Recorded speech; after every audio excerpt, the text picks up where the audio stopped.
So Meta just announced they're removing third-party content oversight and teaming up with eBay for a marketplace partnership. I'm sure that means one thing for fact-checking and misinformation, which is already such a huge issue. And it reminds me of our deregulation conversation we had last week, where it's good for us in some ways and can be bad in other ways. But anyway, it seems like Meta's underlying purpose is to go after TikTok's market share because of the potential TikTok ban on the horizon. So what do you think about all that, Jess? Oh, yeah. Zuck has definitely been lobbying and is absolutely after TikTok users. And I like your lens on the deregulation aspect with fiscal policy. But this shift or potential TikTok ban, it might impact more than just social media. I mean, what about the gig economy? Could the domino effect of these moves ripple through the entire labor market? We're going to break it down in today's episode. You're listening to MakeHer, the self-directed investing education podcast that breaks down how to invest in the stock market from her perspective. I'm Jessie Denui, your beginner investor guide, here to ask all the questions so we can learn all together about how investing works. Because we believe investing is for everyone, not just a small group of people. And I'm Jessica Inskip, your seasoned investing expert. I've worked in the self-directed investing space for over 15 years, and I gave up my financial licenses to make sure that you're getting access to factual financial literacy. Today, we're diving into a topic that's been making headlines, the potential ban on TikTok in the US. Yeah, and I have questions, as usual, Jess. So what could a potential TikTok ban mean for the labor market, the creator economy, and even the stock market or stocks? What is on the agenda for today? These are great questions, and I think a lot of it has to do with the labor market and something that isn't talked about, especially considering this current market environment. But on the agenda today, we should start with TikTok's role in the modern economy so we can understand that. 2, talk about the growth of the gig and the creator economy, actually since 2009. And 3rd, we'll talk about stocks and industries that might feel the impact and others, of course, that could benefit. And finally, could this lead to a recession? What's the impact on the business cycle? Let's get into it. That's ominous. No one ever likes to hear recessions, but everyone loves to talk about them. Okay, yeah, let's get into it. We educate on TikTok. I mean, I personally learn on TikTok, and I know many people do. TikTok is more than just an addictive platform for viral dances and funny videos. Oh, yeah. I use TikTok like I used to use Pinterest. I'm realizing that Pinterest has gone downhill and TikTok is now the place where I save and have categories for everything. And I use it for ideas, learning recipes. Like I make the best bolognese from there, spotting trends. I've even had some stock ideas generated from the platform. And personally, it's given me income from branded and sponsored videos. I am part of the creator economy. Oh, yeah, you definitely are. And not to mention TikTok Shop, too. Getting back on that Korean skincare K-beauty game once again. Oh, your skin's glowing, though. But that is a great point, Jessie. TikTok, it's played a really pivotal role in e-commerce, in advertising, and even small business growth. In 2023, TikTok's ad revenue exceeded $18 billion, and that surpassed major platforms like Snapchat, even caught up to YouTube. Like if you look at the growth of TikTok in comparison to the other social platforms, TikTok just was adopted like AI was adopted in a technology. It's just so fast. Yeah, true. And yeah, 18 billion, that's huge. And it's not just businesses benefiting. Like you said, creators rely on TikTok for income too. Yeah, exactly. And TikTok has amplified that side hustle culture that we hear and talk about. And you're scrolling on your feed and it's like, look at these alternative means for income. And it's a primary source of income for some creators. There's sponsored content, there's affiliate marketing, there's live shopping events. Creators have built entire careers. And the concern with that, for some of those creators, a potential TikTok ban, it could mean losing 80 to 90% of their revenue. And that's scary. Yeah. So if TikTok gets banned, it's not just creators who will feel it. Small businesses and advertisers could take a huge hit too. And while there is such a focus on the small businesses, what about the extra income that creators make? Like you said, seems like there's a pretty big impact to the labor market, not to mention ad spend, like we said, but I'm curious how that's going to play out. Yeah, you're right, because I've noticed the opening arguments and with the impending ban and what's talked about with the Supreme Court, a lot of it is this focus on small businesses. But what about all this income that creators make outside of the small business aspect, like the 1099 income? But TikTok has become a key part of the labor market and a marketing funnel as well. If it's removed, there's really a real risk of disruption across multiple industries, which means there will be an impact on the market. Okay, so yeah, let's talk about the gig economy and the creator economy, which have both grown a lot since the 2009 recession. So the gig economy being, part-time or temp work done by independent contractors and freelancers. So this can be, Uber, Lyft drivers, or people you might hire off of Fiverr, or someone to walk your dog off the Rover app, something like that. And then the creator economy, of course, are your social media content creators and influencers, or even people making products and selling them online, like in a digital format, and making money off of that content. So can we talk more about that, starting with the gig economy? How was the gig economy introduced? Oh, yeah, absolutely. So the dates are so interesting.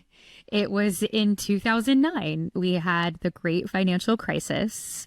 And the term gig economy was actually coined by a journalist.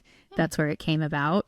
But the 2009 financial crisis, it pushed so many people into freelance work or gig work out of necessity. And then over time, because there is a need and technology tends to fill that, that's when platforms like Uber, Etsy, and eventually TikTok turned this trend into an economic staple. So by 2024, there were actually over 60 million Americans that were earning some form of income through the gig or creator economy. So that started after the great financial crisis and then was accelerated when we got social media. And TikTok played a big role in this shift, right? Yeah, absolutely. TikTok had a huge role because the platform is designed to show you to new users. That's invaluable to have that type of exposure. So TikTok democratized content creation. You didn't need fancy equipment or a big budget, just creativity and consistency, because that's what it rewarded. They lowered the barrier to entry for millions of people worldwide, not just even in the US. Yeah. And we're kind of talking about America with some of this, but the impact it's having on us, we've definitely talked about how it sucks that in America, your regular full-time job isn't enough for most people to survive on anymore. And so many people have turned to having these side hustles to earn extra income just to survive.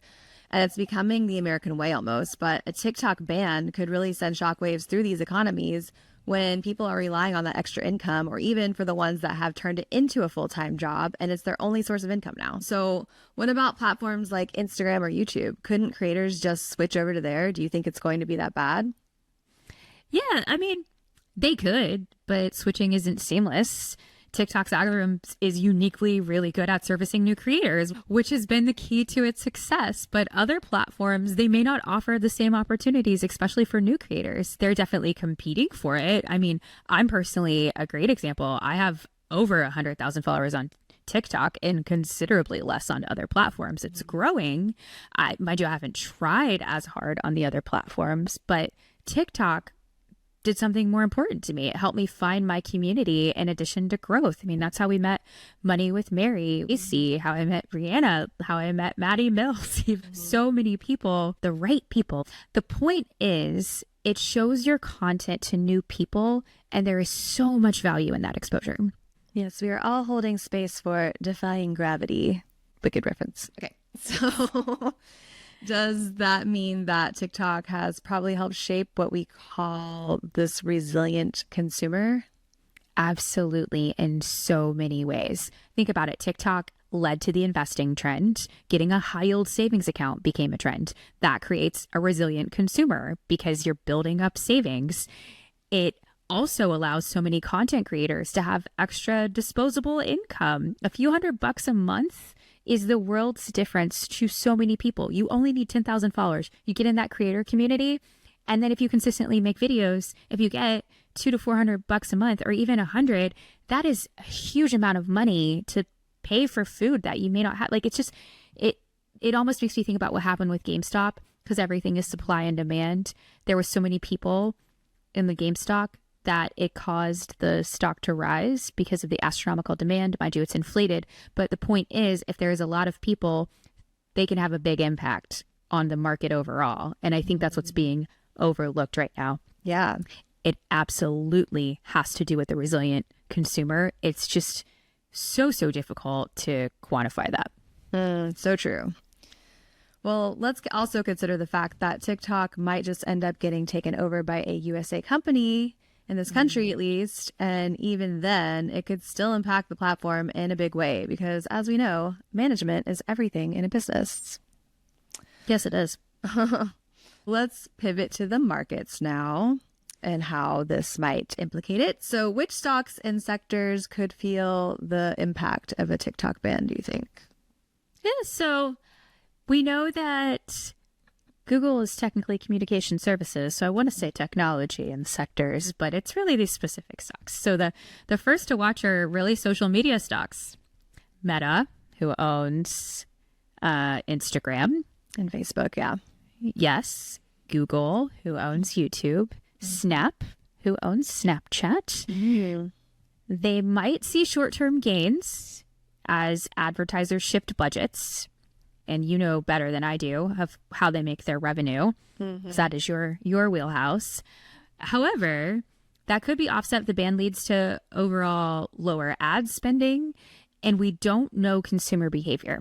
We do not know what platform they will choose. And we do not know what execs will do. We don't know. That's an unknown. And markets hates unknown. But generally, anytime there's been any talk about the potential TikTok ban, those three stocks have always kind of jumped. But we've known it for a while. Yeah, ad revenue is usually one of the biggest ways these kind of apps make money, for sure. Let's talk about this Meta announcement of removing third-party reviews of content posted on Instagram and Facebook. Oh, yeah. I saw this great video from one of my favorite creators. She's on Instagram too, but on TikTok, it's at Marketing with Sam. She was basically telling us, she stitched the video, she said, read in between the lines. He wants the content creators from TikTok. You get the content creators, you get more users, you get the advertising dollars, which, you know, we talk about earnings season. It's optional for them to report forward-looking guidance. It's also optional for them to report their user usage. Like, you can look at Hightower and see how many people downloaded the app, and that's an indication of usage, meaning that will absolutely have an impact on the stock if he gets more users, even if there is no ad spend. Oh, no, for sure. I mean, the whole point of all these apps, even Google trying to be the #1 search engine, is to get people to come to your platform and use it. And especially for these social media apps, you want people to come and create content and post it on your apps and get more people over to watch it. That's why they incentivize creators. So, like, that's the whole name of the game. I mean, it just makes sense. So what about the consumer discretionary stocks? These are the companies that are selling you wants, not needs, like luxury items or even travel. I know TikTok drives a lot of e-commerce, so I'm wondering about that. Oh, yeah, absolutely. I mean, and this even spans clothing, items, things outside of your necessities fall under consumer discretionary. So it's a really, really good point. So in the short term, we don't know what happens, but companies like Shopify or Etsy, they could see fewer sales driven by TikTok trends because TikTok drives a lot of revenue. I mean, you can link directly to TikTok and buy from the platform. You can put your Shopify store in there, the small businesses. I even get stuck on the shop and I'm like, gets me.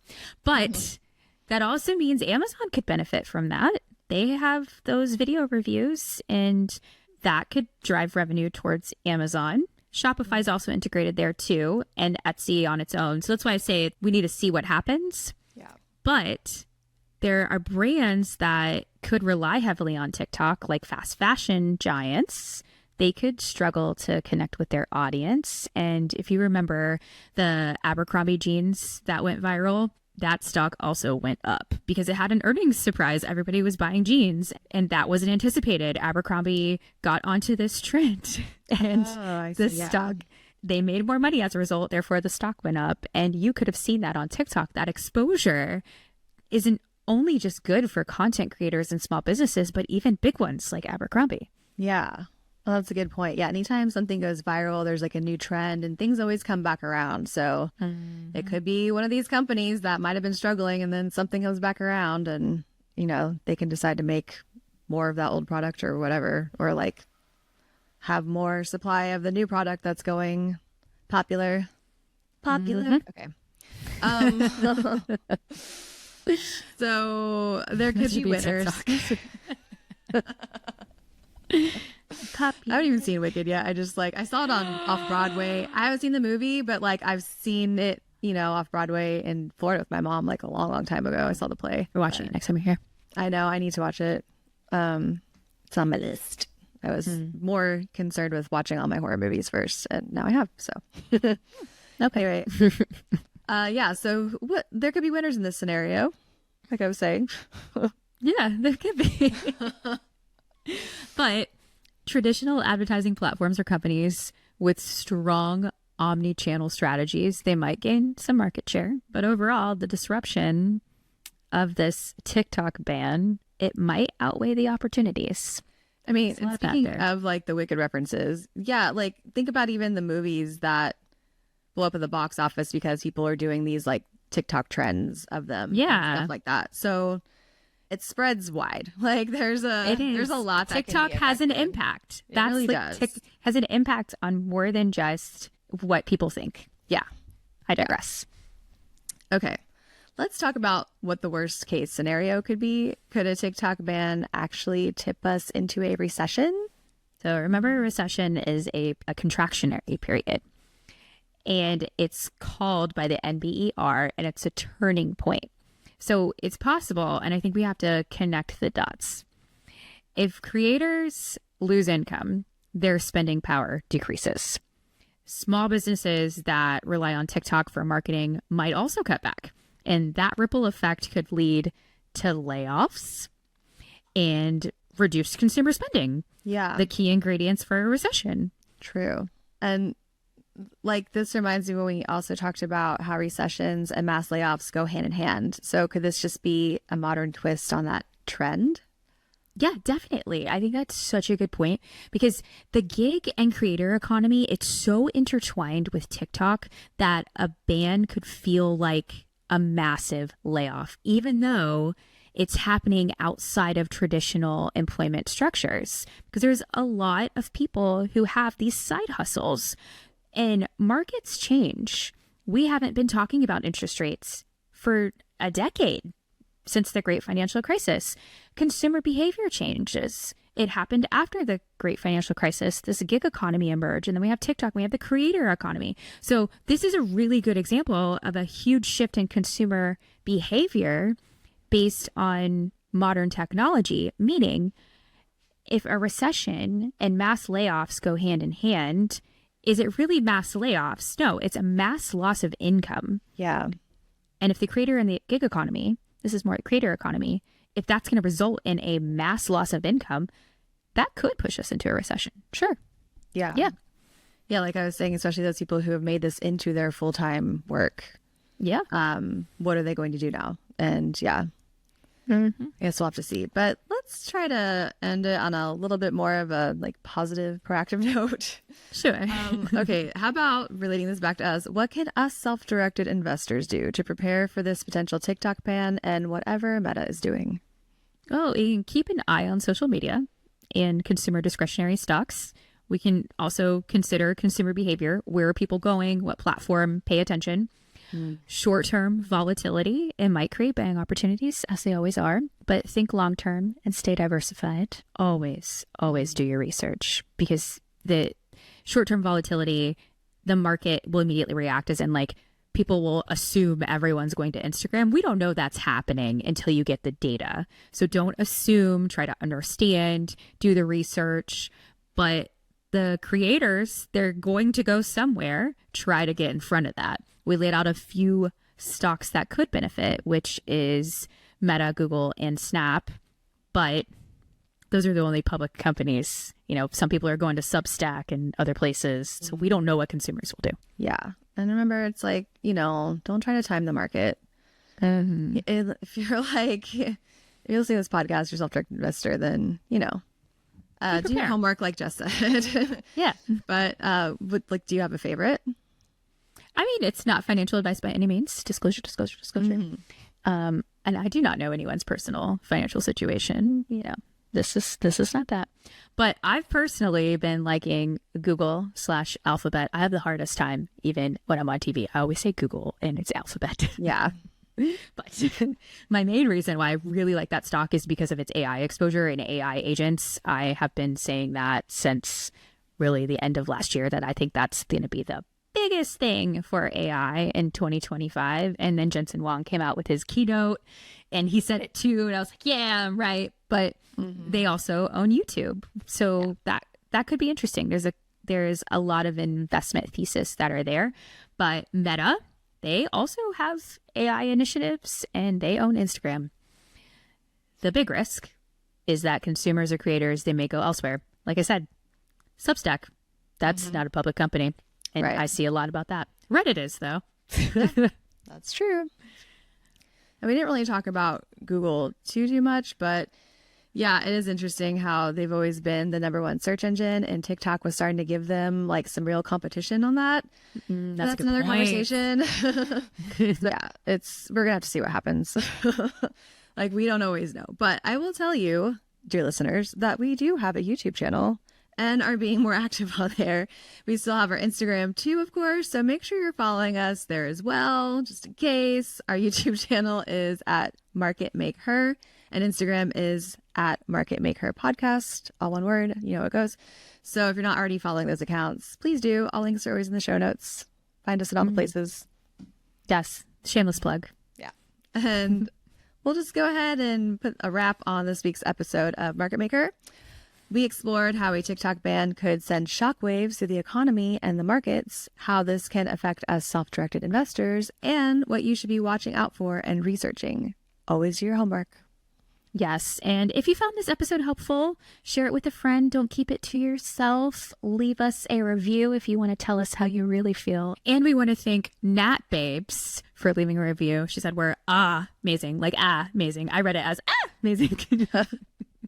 She said, excellent content, great personalities, and easily presented. A must. You have a good personality, Jessie. Look at that. Thank you. Yes, they really do make our day. So thank you. They do. Thank you. And of course, follow us for more insights. Remember, when you build knowledge, you break barriers. Remember, investing involves risk. There is always potential to lose money when investing in securities. Market Maker provides educational content and resources for informational purposes only. We are not registered financial advisors and do not provide personalized investment advice. Any information provided by Market Maker on our website or podcast is not intended to be a substitute for professional financial advice. Market Maker is not liable for any investment decisions made based on our content.